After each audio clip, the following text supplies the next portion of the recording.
What advice would you give your younger self? Don't wear hats because it'll make you bald. Really? They do? No.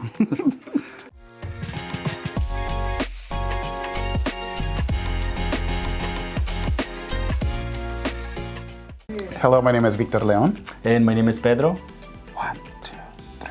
Welcome to CTFF Talks. How do you feel that CTFF has impacted your life? I've been working in education since I started, Fresno State, working with the summer programs with camp, being a tutor. Originally, I wanted to become a teacher, be an ESL teacher at a high school. And I think working in an after-school program showed me that I still want to work with students in education, but I don't want to be in one place all the time. I think I need to be, out there more and be creating more programs.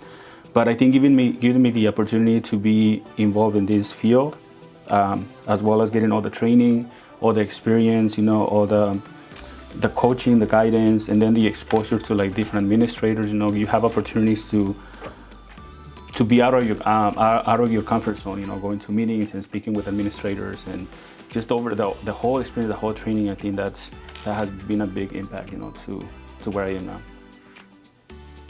When did you realize that your career made a difference in a student's life?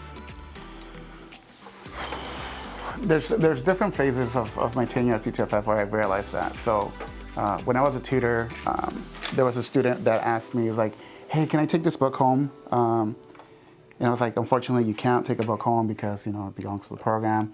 And then I noticed that the student kept asking me similar questions throughout my time being a tutor at Del Mar. And then I finally got the courage to ask our, supervisor at the time. It's like, hey, the student's inquiring about taking books home. So she later found out that the student didn't have the resources or didn't have books at home to read. So she made it possible for him to take home. So like the little gestures that you do for the students to use, like, oh, it's just a book, right? Like can be meaningful. And then as a site lead, working at a very small community in Biola, you saw the growth, the change. The students were just like, I don't want to label students or anything like that in any way, but it was a very low resource community. And just by simply having adults that they can relate to and just talk to, joke around with, even though we don't encourage joking with students, but it's just having that role model that they can look up to, because growing up, we had very strict parents, or very, sometimes we would get home and there was no food at home and stuff like that. So just having a place for the students to just be there and for the staff to be present and just listening to them, that's just a significant impact in their lives.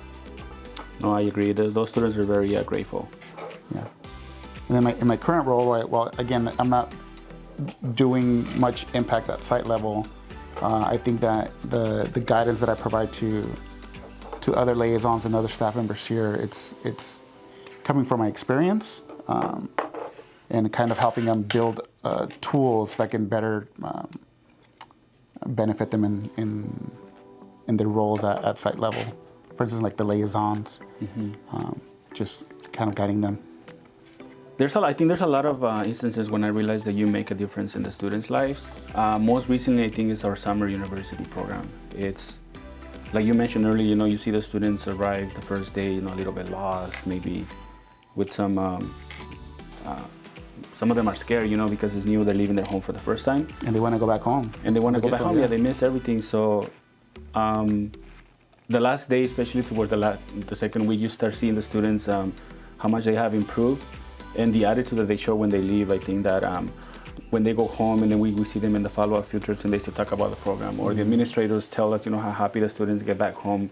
And even the students themselves telling us, if it wasn't for this, experience, maybe I didn't have an idea what to do after high school. So it's just creating those experiences and spaces for the students to express themselves and then learn, get all the information they need. Even though it's a 2-week program, I think it makes a huge difference. It prepares them when they go back to high school, because they have a lot of more resources and information that is going to make them, a better student, more prepared, to graduate from high school. In the last 3 years, since you become an IT director, what's one of your favorite experiences at CTFF? So I kind of like geek out when I'm building something. Not this, Okay, like, I was gonna... like a system or a program. And I release it to the world. When I say world, here at the office, it doesn't sound like a big shot. And just seeing the reaction on their face, like, oh, like it works, or like this is so cool. It kind of brings like happy tears because I know that what I built, or I don't want to take all the credit, what my team built is very, very beneficial to the foundation, and kind of that trickles down to the site level. So even though I'm not supporting at site level anymore, I feel that the work that we do gets felt down there, at the site level. So Definitely. yeah, that's what my favorite experience is, I guess. Good. Doing impactful things without knowing I'm doing impactful things.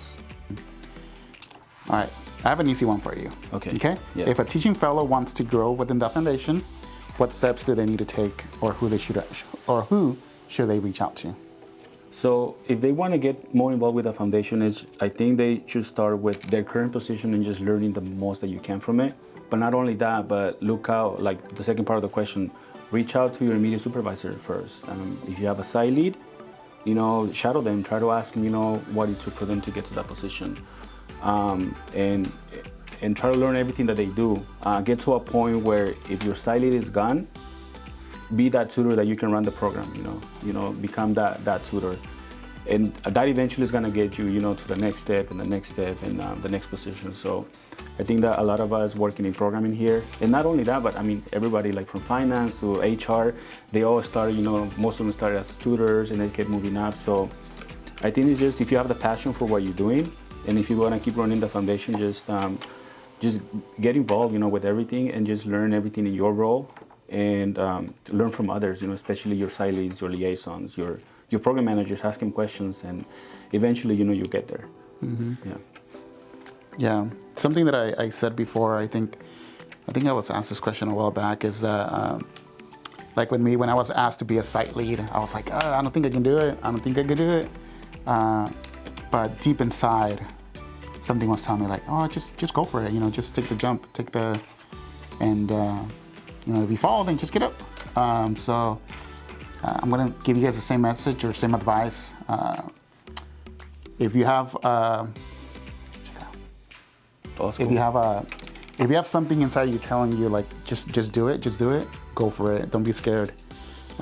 We have so many support systems in place to not let you fail. So yeah, just go with it. Yeah, I remember I was scared when I was a site lead because I had been a tutor for only 1 year. And it is kind of scary. No, but I think you left a really good foundation of the program and the expectations that we had, for the staff, for the tutors, for our systems. But yeah, and I felt that support, even after that. Yeah. What advice would you give your younger self? Don't wear hats because it'll make you bald. Really? They do? No. That's funny. What advice? Ooh. I was a very annoying child. So when we had guests over, like let's say they were working in the house, I would always ask them like, why are you doing that? What is it for? So my dad would always like, hey, stop asking so many questions. Mm-hmm.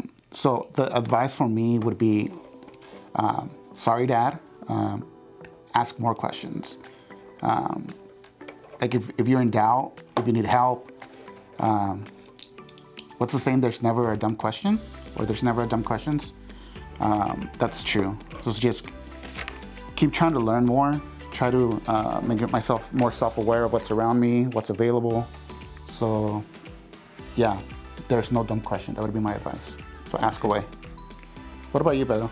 So the advice that I would give my young self is listen to your passions. Sometimes you have listen to your heart. Yeah, there's people sometimes that either give you advice or pressure you to do something that is maybe not it's not good for you. Maybe it's good for the situation that they see, but it's not good for you. So instead of like letting yourself be pressured by that, by that pressure, and try to do that. I think that just listen to what you're passionate, listen to yourself, and then just do the things that are the best for you, personally, professionally, and emotionally. So, yeah.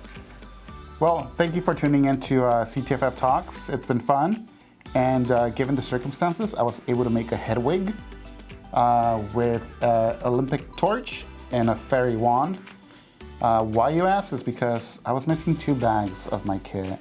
Pedro, are you proud of my creation? I think it's really cool that you improvise. I mean, you didn't have all the pieces, but you created something really cool. Yeah, I actually think it's lenient, but expanded learning. You gotta work with what you have sometimes, and I made this amazing thing that I'll probably sell on eBay for like $200. Tune in next time.